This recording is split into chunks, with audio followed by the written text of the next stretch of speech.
চাঁদপুরের মেঘনায় সারবাহী জাহাজে ৭ খুনের ঘটনাকে শুধুই ডাকাতি হিসেবে দেখছে না পুলিশ। জাহাজে থাকা সারসহ কোনো কিছু খোয়া না যাওয়ায় পুলিশ সম্ভাব্য সব বিষয় বিবেচনায় রাখছে।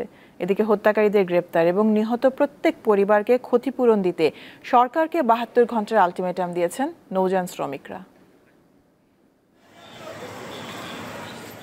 চাঁদপুরের মেঘনায় খুন হওয়া এমভি আল বাখেরার সব শ্রমিকের মরদেহ পরিবারের কাছে হস্তান্তর করা হয়েছে। নিহতের পরিবারে চলছে শোকের মাতম।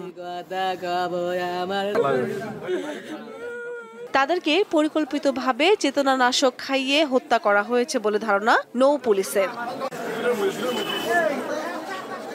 মঙ্গলবার বিকেলে মরদেহ হস্তান্তরের আগে নিহতদের পরিবারকে জেলা প্রশাসনের পক্ষ থেকে ২০,০০০ টাকা করে এবং নৌ পুলিশের পক্ষ থেকে ১০,০০০ টাকা করে দেয়া হয়। এর আগে সকাল থেকে নিহতের স্বজনরা চাঁদপুর সদর হাসপাতালে লাশ শনাক্ত করেন। যেভাবে কোপানো হয়েছে ধারালো অস্ত্র দিয়ে, সেটা দেখে মনে হচ্ছে যে এটা কোনো মতে ডাকাতিটা, এটা একটা পরিকল্পিত হত্যাকাণ্ড।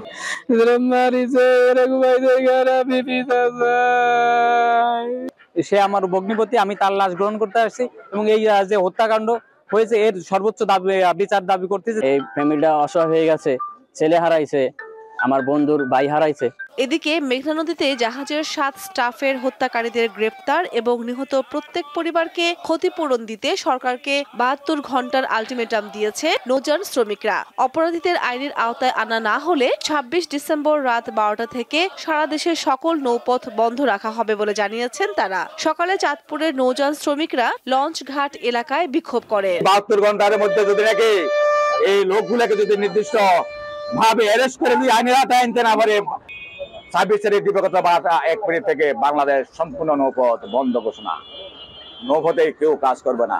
হত্যাকাণ্ডের ঘটনায় চাঁদপুরের অতিরিক্ত জেলা ম্যাজিস্ট্রেটকে প্রধান করে ৪ সদস্যের একটি তদন্ত কমিটি এবং জেলা পুলিশের পক্ষ থেকে অতিরিক্ত পুলিশ সুপারকে প্রধান করে ৩ সদস্যের তদন্ত কমিটি গঠন করা হয়েছে। ডাকাতরা যেটা করে থাকে যে সবাইকে এক রুমে নিয়ে এসে তারপরে ডাকাতি করে, তো সেরকম সবাইকে এক রুমে পাইনি। আমরা ৭টা লাশ পেয়েছি ৭টা ভিন্ন ভিন্ন রুমে।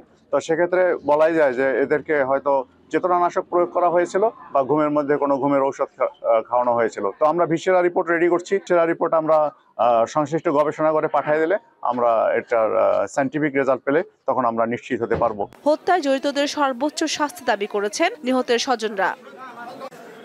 দীপ্ত, বার্তা কক্ষ।